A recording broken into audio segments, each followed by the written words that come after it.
मुख्यमंत्री देवेंद्र फडणवीस आणि उपमुख्यमंत्री अजित पवार आज दिल्ली दौऱ्यावर वरिष्ठ नेत्यांच्या भेटीची शक्यता। तर जेएनयूत फडणवीसांच्या हस्ते छत्रपती शिवाजी महाराज अध्यासन केंद्राच्या कोनशिलेचं होणार उद्घाटन।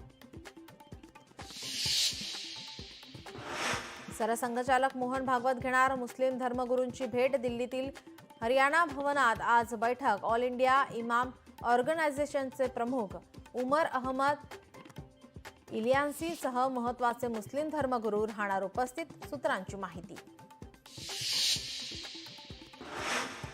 आमदार रोहित पवारांविरोधात तक्रार दाखल। तर प्रवक्ते रविकांत वरपेंविरोधात गुन्हा दाखल। कला केंद्रातील गोळीबार प्रकरणी आमदार ज्ञानेश्वर कटके आणि त्यांच्या बंधूंची बदनामी केल्याचा आरोप। रेल्वे साखळी स्फोटांच्या बाबतच्या हायकोर्टाच्या निकालाला राज्य सरकारचं सुप्रीम कोर्टात आव्हान। आज होणार सुनावणी। पीओपी गणेश मूर्ती संदर्भातील आज सुनावणीकडे सार्वजनिक गणेशोत्सव मंडळाच्या नजरा।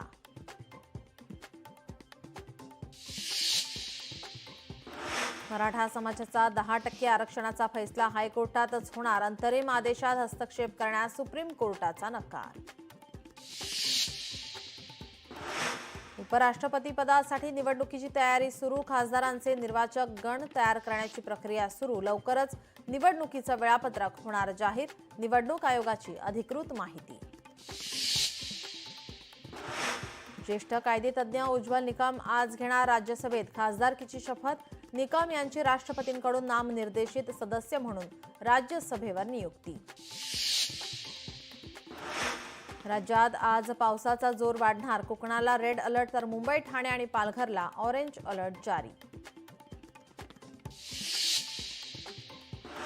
प्रहारचं राज्यव्यापी चक्काजाम आंदोलन। शेतकरी आणि दिव्यांगांच्या प्रश्नावर बच्चू कडू आक्रमक। कर्जमाफीची तारीख सांगेपर्यंत आंदोलन सुरूच राहणार असल्याचा इशारा। मंत्री छगन भुजबळ आज भिडेवाडा आणि फुलेवाड्याची केली पाहणी। संबंधित अधिकाऱ्यांकडून घेतला कामाचा आढावा। श्रावणात त्र्यंबकेश्वर मंदिर पहाटे 5 ते रात्री 9 वाजेपर्यंत, तर प्रत्येक श्रावण सोमवारी पहाटे 4 ते रात्री 9 वाजेपर्यंत मंदिर दर्शनासाठी उघडे राहणार।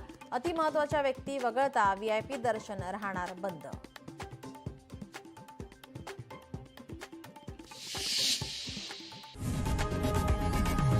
लोकशाही मराठी ऐका, पहा, जागरूक रहा।